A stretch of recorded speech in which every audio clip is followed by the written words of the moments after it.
So when I had started planning this project, I had talked about doing a motor swap. Now the reason I had thought about that was because I thought it'd be cool to put something that had a bunch of power into the wagon. But as I got into the chassis, I realized that the chassis wasn't maybe as clean as I originally thought it was. So rather than spend a lot of time, effort, and money putting a different motor in it, I thought it would be better to keep the 3-liter, and then I'll keep this car as sort of a shop car because it is a wagon, so it'll be great for loading up parts and bringing stuff back when I have to go get it. So in order to do that, I want to make sure that the motor's healthy before we put it back in. To do that, I'm going to pull the top of the motor apart. I'm going to take the intake manifold off, valve covers off so that I can get at the gaskets and replace those because they are leaky. Another thing I'm going to do is take apart the front of the motor just to have a look at the timing components. The belt was replaced recently, but I don't know if they did the tensioner. I don't know if they did the water pump and the rollers. So I'm just going to pull the covers off and have a look and make sure that everything's healthy in the front of the motor there. Once I'm happy that everything's good and we can put it back in the car, I've actually got a couple upgrades planned just because I want to make this 3-liter really nice. So I've bought some nice mandrel bent piping. So we're going to take this and make our own downpipes for the car, which will free up the exhaust quite a bit and hopefully make a bit more power.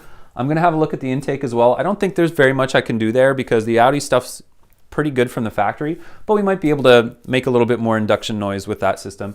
So we're going to have a look at that, throw the exhaust on it, and hopefully we'll have a nice, quick, it won't be fast, but it'll be definitely quick and it should be fun to drive.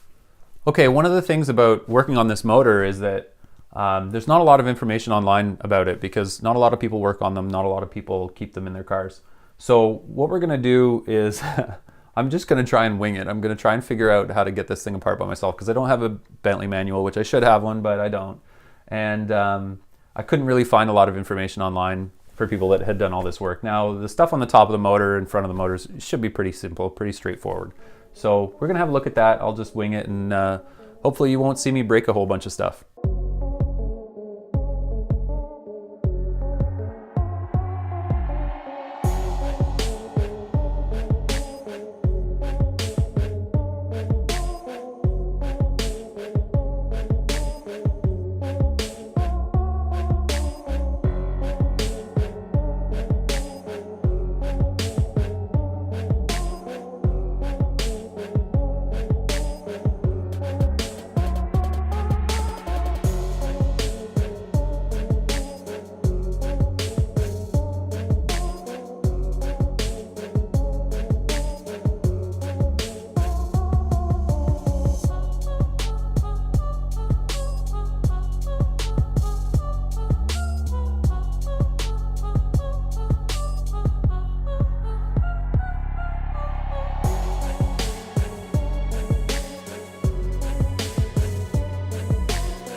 So just something I did here with regards to taking the intake manifold off.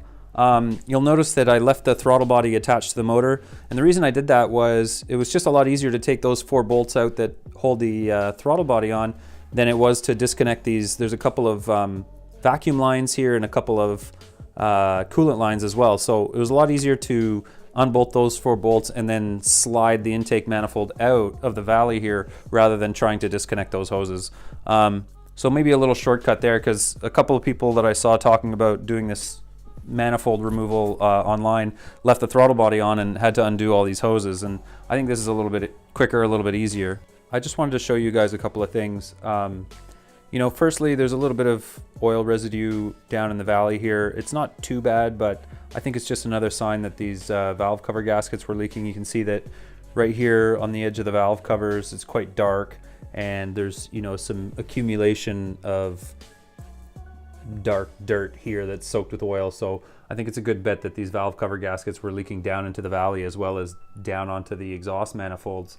But one thing I wanted to show just in this particular case was how clean the intake ports are on these port injection heads as compared to cars, the newer cars that have FSI. So, you know, not the best light here, but you can have a look down in this port. You can see where there's a really clean spot where the fuel's been spraying out from the port injector and cleaning that series of 3 sort of intake ports.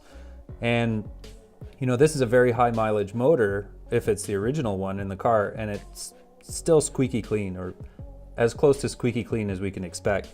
FSI motors, you know, those of you that have them know that carbon cleanup in the intake is something that has to be done very often, and the buildup can be very bad, especially in certain conditions.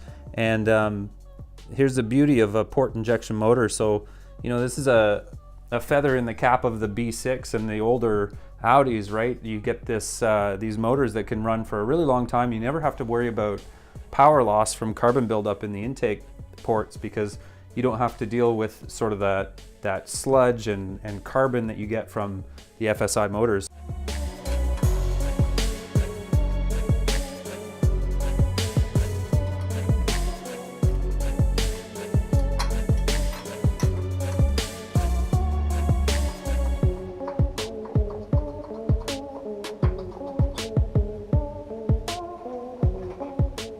So I've got the front of the motor open here just to have a look at the timing components.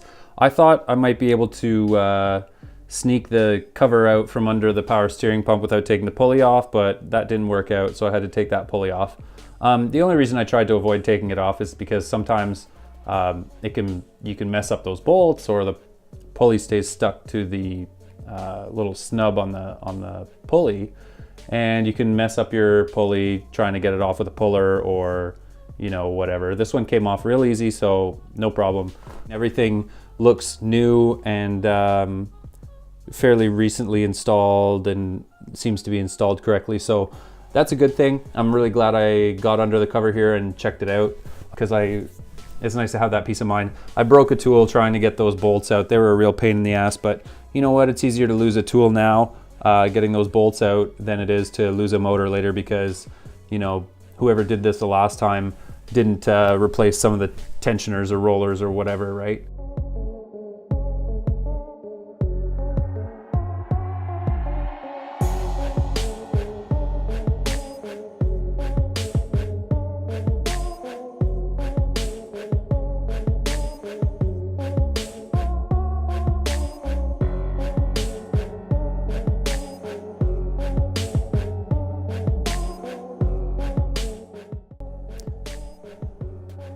Now that I've replaced my thermostat and I've checked out my timing components and I'm happy with them, I can go ahead and reassemble the front of the motor here, put the lower cover, timing cover back on, and I can throw my harmonic balancer back on. I bought some new hardware to go into that, and throw my intake manifold back on. Now I might try and do the valve cover gaskets before I throw that intake manifold back on, just because I've got a little bit more open space right now. But one of the things I am going to remove is the resonator on the intake here. I'm going to unbolt that from the back. There's just one bolt right down there. So I'm going to undo that, pull that out, and then I'm going to block it off on the intake tube.